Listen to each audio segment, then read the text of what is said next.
West Africa's been busy lately, busy inventing writing. Since the 1800s, this area has become home to dozens of brand new scripts. One paper I'm reading counts at least 26. Can most of us even name that many scripts from outside Africa? What is happening here? Why so many? But today let's get curious about West Africa and this new chapter they're adding to the history of writing.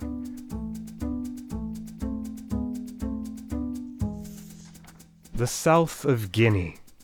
Two young brothers have locked themselves in their room to complete an unusual task, closing their eyes and drawing lines. At the ages of 10 and 14, together they're deciding on shapes of signs, envisioning how a people's writing system will work at the very start of an entire script's history. This history isn't ancient. It's not that old at all. The brothers are Abdoulaye and Ibrahim, and the year is 1986. Back then, if you were from among their Fula people and wanted to pass a message to a relative, you'd get a letter transcribed in Ajami, basically Arabic adapted to kind of fit your language. You'd bring it to a taxi or anyone heading towards the destination, and hopefully find someone skilled in guessing your native words that the Ajami script represented.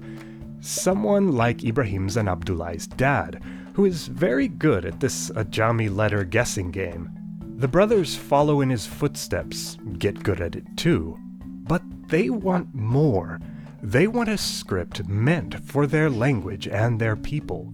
They invent a script that has come to be known as Adlam. It's spreading quickly throughout their community of traditionally nomadic people living across many countries, including among women who didn't attend school in English or French. Today, Fula people teach classes in Adlam, write letters and books in Adlam, and post and text in Adlam on their phones. The brothers would hardly be the first or the last to create a brand new script for one of West Africa's tongues. Decades before Adlam, in the 1940s, prolific author and language scholar Souleymane Kante is vexed by how a Lebanese journalist dismisses his native language. Unlike colonial literate cultures, Africa's indigenous voices are as impossible to capture in writing as birds chirping. Instead of taking this as a decisive put-down, these words strike Kante as a challenge. He unveils a new standard for Manding languages, embracing many dialects at once by naming the script with a word they all share.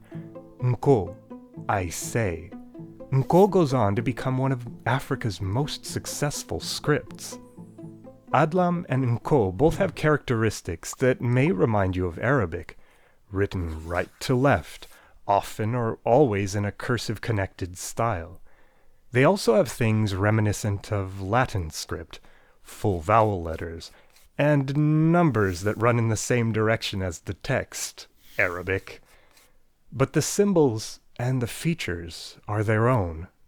Of course, we could walk down this list of well over 20 other West African scripts with the story behind each one. Ndebe, Garai, Bete, Yoruba Holy Writing, Shumom, and back 2 centuries to the 1800s and the Vai syllabary. In a broader African context, this list of scripts is not alone either. Over the same time period, far to the east, Beria have adopted and popularized camel brand writing. Old southern African symbology gets crafted into a new Bantu writing system. And there are multiple homegrown Somali scripts.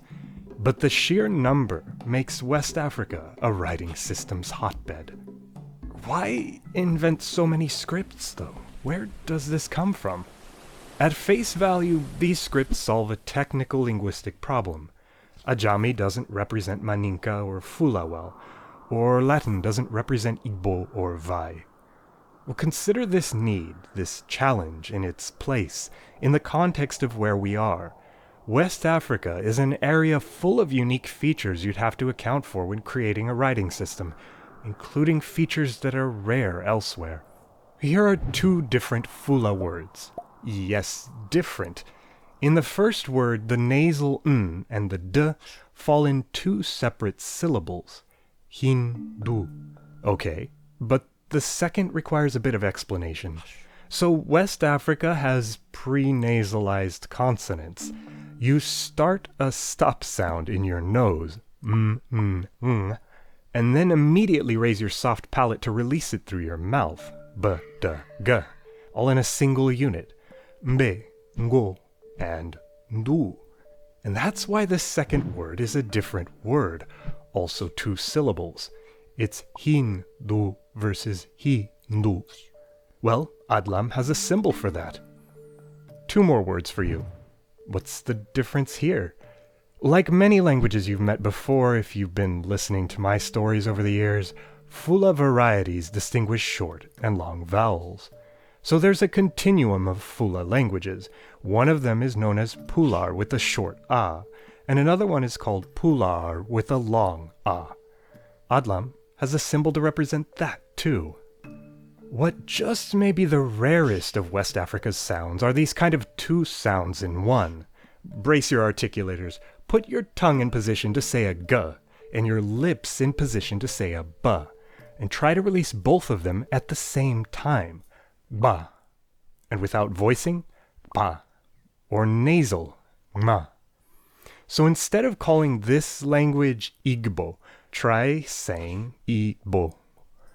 And here's an extra credit challenge from Vi. What happens if you prenasalize this sound?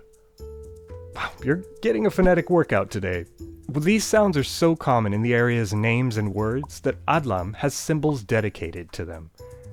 A triangle pointing downwards is the N'ko letter for this double sound. But N'ko also supports some West African features missing from Adlam. So N'ko has 7 vowel letters for the 7 vowels of Manding languages. And as usual in this part of Africa, Manding vowels are tonal. In fact, south of the Sahara, most languages care about tone. Wolof and Fula are exceptional for not doing this. And that's why Kante gave N'ko 7 tone marks, combining short and long pronunciation of vowels with tones that are falling, or rising, or low, or high. One last West African feature, nasal vowels. This area is very into nasalization, with languages that distinguish regular versus nasal vowels in short and long flavors, or even spreading nasalization across nearby vowels in a way that would make you think you were hearing Guarani. And N'ko handles this. It equips nasal vowels with a simple dot below. So all combined, N'ko has a compact way to represent nasalization, length, and tone for the vowels of Manding languages. And the Vi script has symbols for all of these except tone. Just as rows of Vi signs represent what you might consider normal consonant-vowel syllables, so too are there rows of signs for prenasalized and for doubly articulated sounds.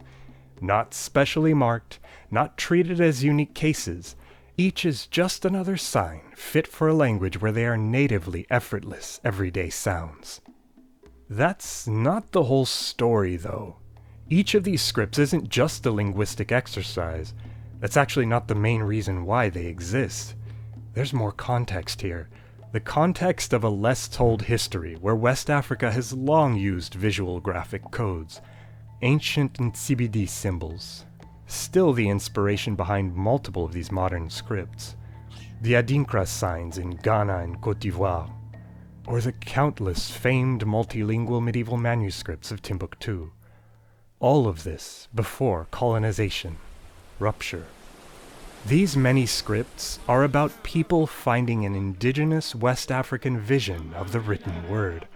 Often a literal vision. We're told the inspiration for the Vi script and for Mandombe came in a dream. For N'ko, it was almost a dare to show off that West African languages are literary and writable. And Adlam, its very name, has become an acrophonic definition for the script's grassroots community. The letters that protect the people from vanishing. At the start, I recounted how 2 young brothers stood at the root of an entire script's history. Well, most of that history looks yet to be written. Thank you for watching, and to my patrons for supporting me and being so encouraging while I learned and animated. This is the part where I say, stick around and subscribe for language.